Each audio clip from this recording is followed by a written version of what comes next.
Okay, here we are. We're in Chania, or just outside Chania in Crete, and we're on our way for a bike ride. It's me, Frankie with bike, whatever, little Lion Adventures. So we're just going to be following Julian where he's going around this wonderful island. So I haven't got my microphone on, but you can tell I've got this helmet. But anyway, we're on our way, and hopefully we're on the 360. I think we are. Not sure. Let's just turn that round. Yes, we are. Okay, here we go. Ready? Yeah, I think so. I'll follow you.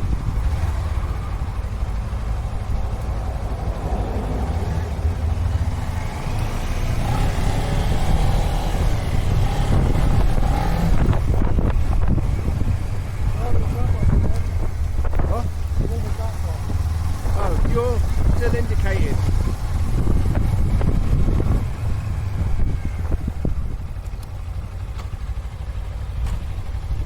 We went the wrong way.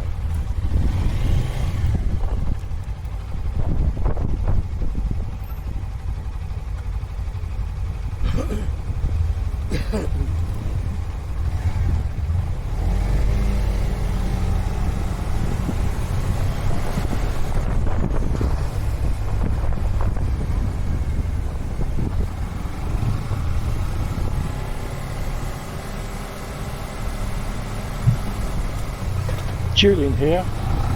We're starting out from our lovely apartment, which is just outside Chania on the coast. It's April and the tourist season hasn't really got going, and rental costs are very pleasantly low at this time of year. In the background, not at the moment, but occasionally you'll catch glimpses of the mountains that we're heading towards, although they're quite distant at the moment. But as we get closer, you'll probably get to see that some of them are still snow-capped. Just east of Chania, the landscape already starts to change character. The north coast of Crete feels Mediterranean and cultivated, with olive groves, citrus orchards, white stone villages. But once you turn inland towards the mountains, the island becomes much wilder and older somehow. You start climbing into the Palaiochora, which is the White Mountains. We're heading towards Omalos Plateau, which is about 40 kilometres away from where we started. The plateau is a big plateau, and it's over 1 kilometre above sea level, which is relatively unusual. It has a very small village, but the hotel and taverna stay open all year round. The air here is lovely. It's late spring, and it's warm, slightly humid, with really heavy orange blossom. Every now and then you ride through these little invisible pockets of perfume, and it catches you unexpectedly. It's honestly one of the nicest fragrances I know. So here we are. We've hit a bit of an obstacle here. Sheep, I think they are, or goats in the road. But the shepherd's going to give us instructions to get through. Fortunately, his English, like everyone else in Crete, is very good. So on this trip, we ended up renting Suzuki V-Strom 250s, and it's not exactly a hardcore adventure bike, more road orientated than we planned. Ideally, we'd have taken something far more enduro-focused, for the mountain roads, but because we booked late, we took what was available. But there is something quite good about making do with what you end up with. So we've got really no complaints about these bikes. Like they're doing us proud. So one thing about Crete, though, is that the roads can change character very quickly. From smooth sweeping tarmac to giving way suddenly to patched concrete or gravel or broken mountain surface. You have to be really careful going around the bends, because there is often, rockfall debris that you have to avoid. So you've got to be pretty alert when you're riding around here. Anyway, I said that we're heading into the White Mountains, which are now tending to loom up a bit bigger. The Palaiochora, as they're called, but they're not just called the White Mountains because they can be snow-capped in winter. There's a sort of peculiar limestone and that you see in the outcrops of it, and it looks almost like it's frosted. It's sort of like white and sparkly, very attractive to see. And I did think, the first time I went up in these mountains, I did actually think that it was frost. So, well, there we are. So we're now on the Omalos Plateau itself, and it's a just a really high mountain base, and like 1,000 meters above sea level. And strange, it's sort of strange how the landscape suddenly opens up right, like after all the tight climbing roads, and you emerge into this broad plateau, ringed by the mountains, almost like a little hidden world. So this is our stop to get a cup of coffee now. So that's what we're gonna do.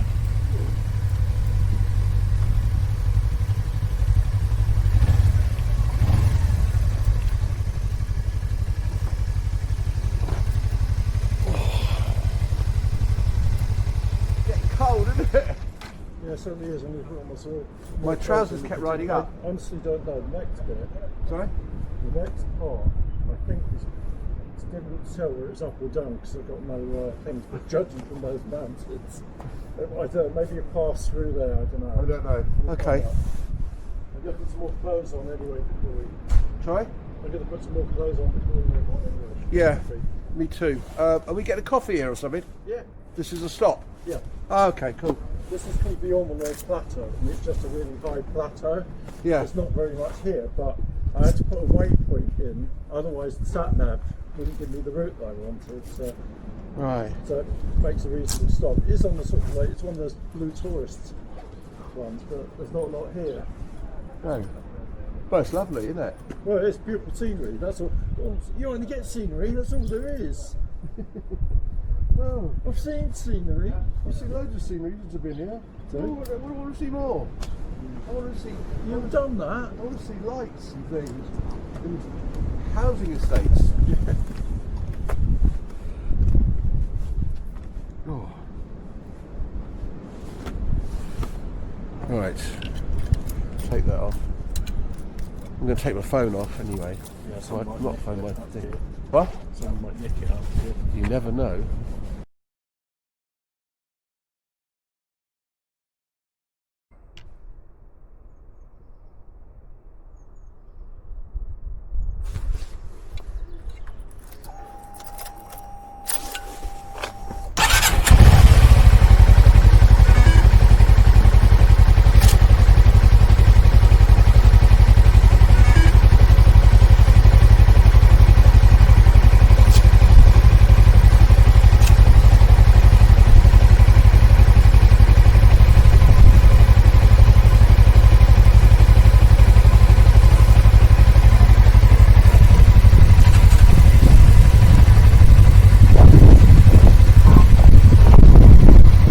Okay, you lead on.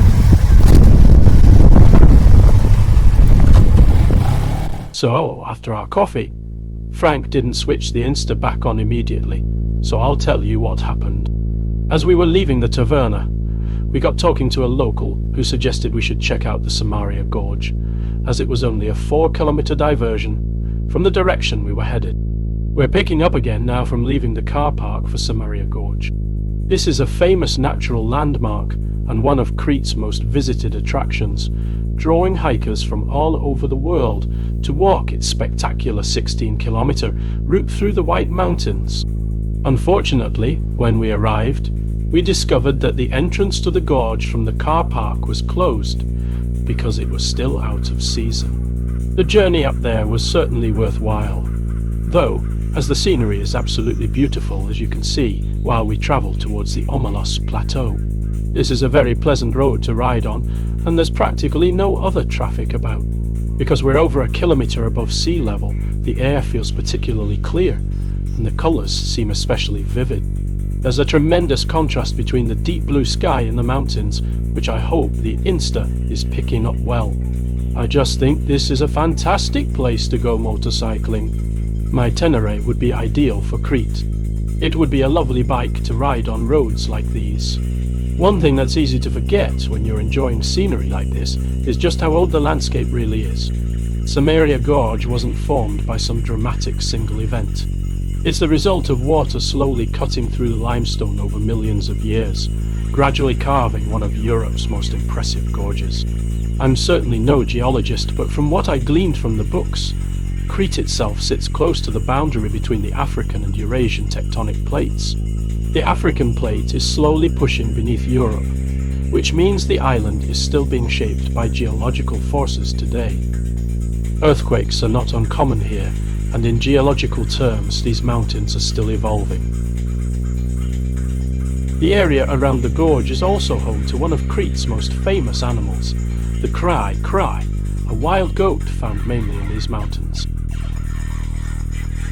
They are thought to be descended from goats introduced thousands of years ago, and have become something of a symbol of the island. These mountains have witnessed a great deal of history as well. During the Second World War, after the German invasion of Crete in 1941, Allied soldiers and local resistance fighters used the rugged terrain to evade capture and continue the struggle against the occupying forces. Looking at these steep valleys and remote mountain slopes, it's easy to understand why.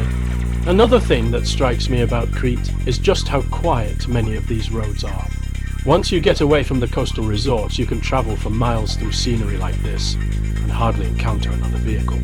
For a motorcyclist, that's a rare pleasure these days. At this time of year, the air is often scented with wild herbs and blossom. It's one of those things that the camera can't really capture, but it adds enormously to the experience of being here.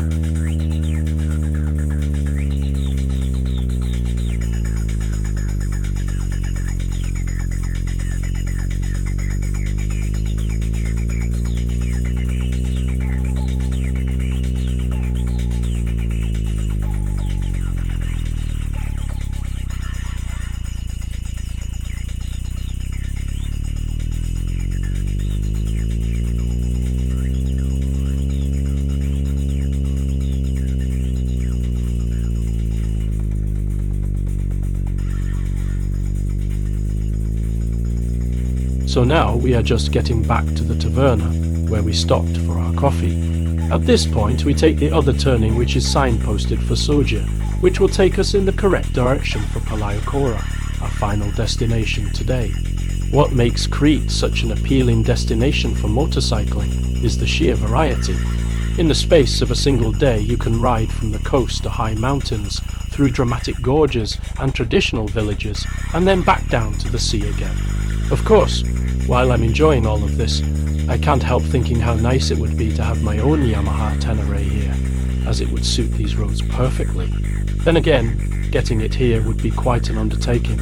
By the time you've crossed Europe and caught the necessary ferries, you're looking at something in the region of 2,000 miles, perhaps more, and of course, once you've got here, you've still got to get home again. I don't think Frankie would be especially keen on riding all the way here on his Vogue 800 either. Mind you, I don't know what the dealer network is like across Europe. It might be perfectly good, and I shouldn't be too quick to judge. Given the distance involved, perhaps we should plan for mechanical contingencies. Punctures are the most likely problem. We've had one or two in the past. Still, as I look around at scenery like this, I have to admit the idea is rather tempting. Perhaps if we got offered a good sponsorship deal, we might do it.